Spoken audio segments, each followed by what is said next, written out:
Vous allez bien? Bonjour. Allez, bonjour. Salut Michel.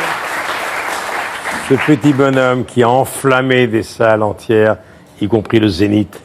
Et on a vécu un moment formidable ensemble. Oui, ensemble, tout à fait, dans le futur, en Oui. 2064. Absolument. C'est-à-dire que c'est toujours moi qui interroge le vieux Michael Exactement. sur l'écran au Zénith. Exactement, tout à fait. Et je me souviens de ton maquillage qui était incroyable. Ouais, c'était incroyable, voilà, j'étais Alors très heureux là, de faire on ça te avec vous. retrouve dans la coulisse d'un métier.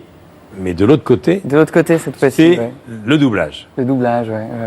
Ouais, j'adore la ce première travail-là. Alors c'est pas la première fois, et c'est un exercice que j'adore. Ça m'a toujours passionné depuis tout petit. Je reconnaissais la voix des différents comédiens dans les films, et là je suis très heureux de prêter ma Alors, voix à Léo, ces les trois petits extraterrestres, personnages. c'est un film allemand et danois. Oui, Hein, et film de luxembourgeois aussi. Christopher je de crois. Wolfgang Laustein. Oui, tout à fait. Comment c'est arrivé dans ta vie, tout ça? Eh ben, on m'a contacté, on m'a dit est-ce que ça t'intéresse de donner voix à ces trois petits personnages. J'ai vu Oui, le parce que film. tu doubles 3 extraterrestres. Voilà, je fais les trois. Je fais les trois petits bonhommes hein, sur Mais le avec des voix différentes alors. avec des voix un petit peu différentes. Mais ça ouais. donne quoi?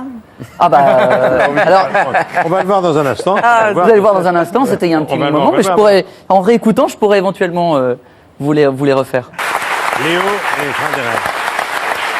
Arnaud, vous avez déjà fait des doublages. Oui, j'ai déjà fait des doublages, mais c'est fort parce que là, vraiment, il y a tellement une couleur et un timbre Des totalement trucs un peu différents, c'était incroyable. l'enfer. Ils m'ont épuisé ces extraterrestres. À la fin de la première journée, le début de laryngite, obligé de me reposer. T'es payé le triple, mec, ou pas? J'espère bien. Bah, je vais comparer avec Change tes d'avant, cachets et puis je vais voir si j'étais vraiment payé le triple. Mais quelle est la difficulté? Bah, c'est d'abord un travail de comédien, et l'autre difficulté, c'était effectivement les voix se répondent et les voix se chevauchent pas trop, qu'on puisse avoir trois entités vocales Justement, complètement on va le voir. Je ne sais différentes. pas quoi. si tu viens du texte. Alors, Mog qui s'adresse à Nag et Nag s'adresse à Wabo. Oui. Fais-le moi. Alors Nag, c'est celui du milieu. Il parle un petit peu comme ça. Et puis le Nubby-Dubby, il reste plus beaucoup de Nubby, c'est le petit vert qui est sur le côté. Et les deux sont verts en même temps. Donc, et le plus gros, il est plutôt un peu comme ça, un peu plus énervé. Voilà. Ah bien. Michael, on a vu sur la coulisse du tournage, on a vu une dame en régie. Oui. C'est elle qui vous dirige. Virginie Méry, exactement. Virginie. C'est elle qui m'a dirigé, qui m'a énormément aidé à trouver et à construire les personnages. Parce que c'est vrai que souvent les gens fantasment un peu les comédiens Voilà, de doublage. c'est C'est elle. pas seulement faire des voix. Ouais. C'est vraiment.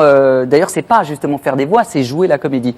Et après là, il y avait la contrainte vocale d'essayer de leur donner trois entités différentes. Mais et je pense à tous les autres comédiens qui participent à ce film et je les embrasse, Claude Perron, Thierry Desroses, etc., etc. Max, Voilà. t'aimerais faire ça? Je suis admiratif, là, mais c'est très compliqué. Et Arnaud, avec la voix qu'il a, il peut Ouais, tout tu faire. pourrais, Arnaud, faire, du doublage. ah Non, tu bon pourrais faire du doublage, toi, là. Ah, Une mais voix- c'est sûr, bien Ah ouais, sûr. bah ouais, bien sûr. Est-ce que tout le monde peut le faire? Je pense pas, mais En tout cas, dans Monsieur Je sais tout, il y a un moment donné, tu as une cadence. Il a une cadence. Ouais. Très, très vite. Ouais. C'était d'ailleurs, à la fin, j'oubliais même vite fait, j'oubliais, il était tellement dedans que j'oubliais que c'était un rôle. Alors je le voyais, pour moi, ça me paraissait évident, on le refaisait, puis bam. Et c'était hyper compréhensif, c'était fort.